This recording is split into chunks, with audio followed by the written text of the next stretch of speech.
దక్షిణ భారతదేశ చరిత్రను మలుపు తిప్పిన అత్యంత ప్రభావవంతమైన రాజవంశాల గురించి మాట్లాడుకునేటప్పుడు ఖచ్చితంగా గుర్తొచ్చే పేరు కాకతీయ సామ్రాజ్యం.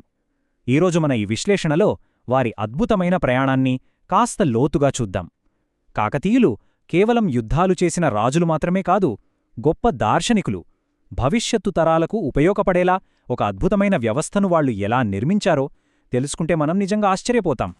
ఒకసారి ఆలోచించండి, 13వ శతాబ్దంలోనే మన దేశానికి వచ్చిన ప్రసిద్ధ వెనిస్ యాత్రికుడు మార్కోపోలో మాటలు వింటే ఆశ్చర్యం కలుగుతుంది. ఆ కాలంనాటి కాకతీయుల వస్త్రాల నాణ్యత చూసి ఆయన అక్షరాల ముగ్ధుడైపోయాడు. ఏకంగా ఆ బట్టలను సాలెగూడుతో పోల్చాడు. దీన్ని బట్టి అర్థం చేసుకోవచ్చు కదా, అప్పట్లోనే ప్రపంచస్థాయిలో కాకతీయుల ప్రతిష్ఠ, వారి అపారమైన సంపద, వస్త్ర పరిశ్రమ అసలు ఏ స్థాయిలో ఉండేవో. వారి కీర్తి ఖండాంతరాలు దాటిందనడానికి ఇదొక బెస్ట్ ఎగ్జాంపుల్. ఈ మ్యాప్ని ఒకసారి గమనించండి. కాకతీయ సామ్రాజ్యం ఎంత విస్తృతంగా వ్యాపించిందో ఇక్కడ మనకు స్పష్టంగా తెలుస్తోంది. మహారాష్ట్ర, కర్ణాటక సరిహద్దులను కలుపుకుంటూ ప్రధానంగా తెలుగు మాట్లాడే ప్రాంతాలన్నింటినీ ఒకే పరిపాలన కిందకు తీసుకురావడం నిజంగా చిన్న విషయం కాదు. వేరువేరు భౌగోళిక ప్రాంతాలను, సంస్కృతులను ఒకే గొడుగు కిందకు తెచ్చి వారు సాధించిన ఈ అద్భుత విజయం అప్పట్లో ఒక సంచలనం.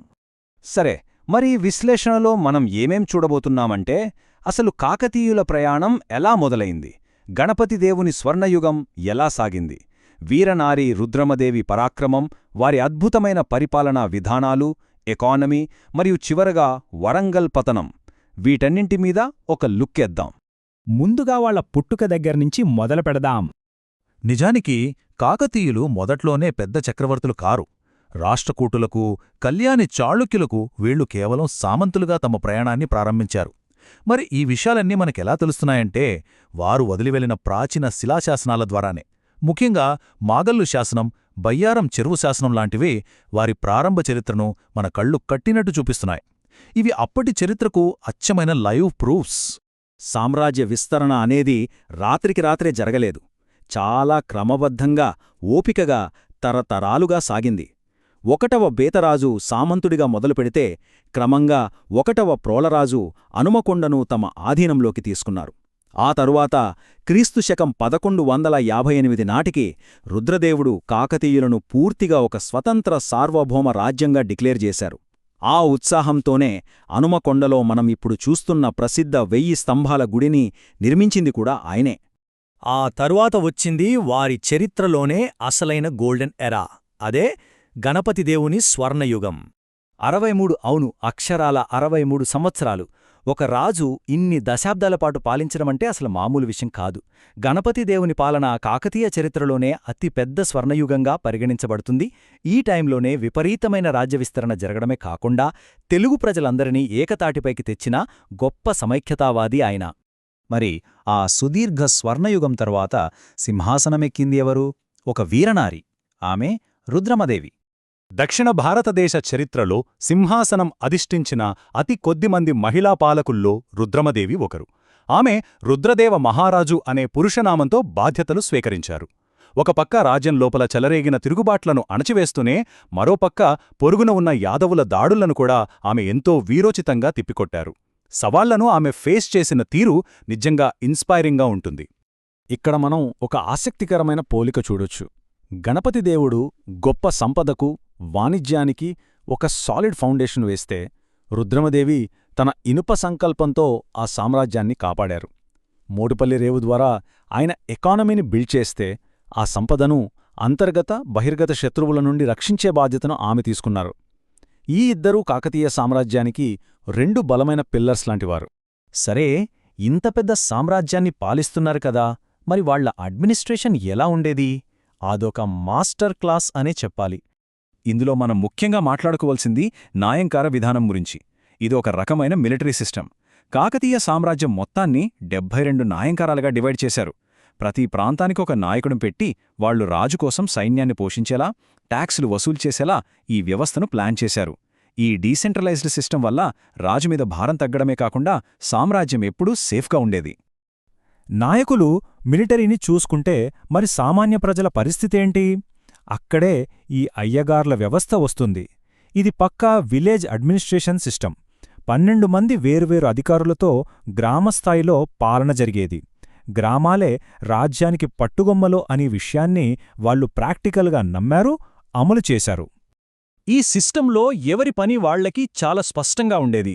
ఉదాహరణకు, రెడ్డి గ్రామ పెద్దగా ఉంటూ పన్నులు వసూలు చేసేవారు, కరణం భూ రికార్డులు చూసుకునేవారు, తలారి లా అండ్ ఆర్డర్ మెయింటైన్ చేస్తే, నీరుకట్టు అనే అధికారి వ్యవసాయానికి చెరువు నీటిని పంపిణీ చేసేవారు. చూశారా, అప్పట్లోనే లోకల్ గవర్నెన్స్ ఎంత పక్కాగా, ఎంతో సైంటిఫిక్గా ఉందో. ఇక ఈ సామ్రాజ్యాన్ని పరుగులు పెట్టించిన అసలైన ఇంజిన్ వాళ్ల ఆర్థిక వ్యవస్థ. వాళ్ళ ట్యాక్స్ సిస్టమ్ చాలా పక్కాగా, సమగ్రంగా ఉండేది. స్టాండర్డ్ ల్యాండ్ ట్యాక్స్ని అరి అని పిలిచేవారు. ఇళ్లకు ఇల్లరి, పశువుల మేత కోసం పుల్లరి అని పనులు వసూలు చేసేవారు. వ్యవసాయ భూమిలే కాకుండా మెట్ట భూమిలపై కూడా పంగం అనే ట్యాక్స్ ఉండేది. ఆదాయం వస్తేనే రాజ్య నిర్వహణ సాధ్యం అనే లాజిక్ వాళ్లకు బాగా తెలుసు. అయితే వాళ్లు కేవలం పన్నుల మీదే ఆధారపడలేదు, ఎక్స్పోర్ట్స్లో అదరగొట్టారు. మోటుపల్లి అప్పట్లో ఒక బిజీ సీపోర్ట్. విదేశీ వర్తకులకు భరోసా ఇవ్వడానికి గణపతిదేవుడు ఏకంగా అభయ శాసనం కూడా వేశారు. గోల్కొండలో వజ్రాలు, వరంగల్లో కార్పెట్స్, నిర్మల్లో కత్తులు, ఇలా ప్రపంచవ్యాప్తంగా డిమాండున్న వస్తువులను ఎక్స్పోర్ట్ చేస్తూ అప్పట్లోనే గ్లోబల్ ఎకానమీకి కాకతీయ సామ్రాజ్యం ఒక సెంటర్గా మారింది. కాని ప్రతి గొప్ప కథకు ఒక ముగింపు ఉన్నట్టే కాకతీయుల ప్రయాణానికి కూడా ఒక ఎండ్ కార్డ్ పడింది. అదే వరంగల్ పతనం. నార్త్ నుంచి, ముఖ్యంగా ఢిల్లీ సుల్తానుల నుంచి పదే పదే జరిగిన దాడులు కాకతీయ సామ్రాజ్యాన్ని తీవ్రంగా దెబ్బతీశాయి. మన దగ్గర ఎంత సంపద ఉన్నా, ఎంత అద్భుతమైన మిలిటరీ ఉన్నా, ఆ నిరంతర దాడుల వల్ల సామ్రాజ్యపు పునాదులు కదలడం మొదలయ్యాయి.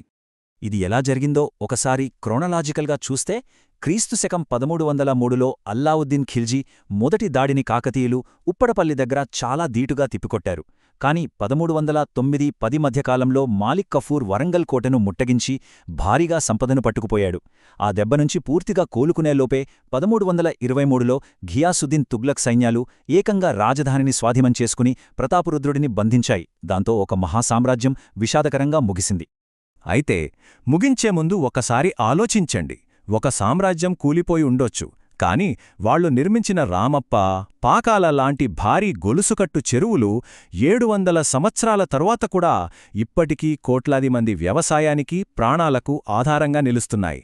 మరి అలాంటప్పుడు కాకతీయుల శక్తి నిజంగా అంతరించిపోయిందా, లేక ఈ చెరువుల రూపంలో ఆ నీటి అలలో నేటికీ సజీవంగా ఉందా? ఆలోచించాల్సిన విషయమే కదా. ఈ ఆసక్తికరమైన ప్రశ్నతో కాకతీయ చరిత్రలోని ఈ అద్భుతమైన వివరాలను తెలుసుకున్న మన ప్రయాణాన్ని ఇక్కడితో ముగిద్దాం.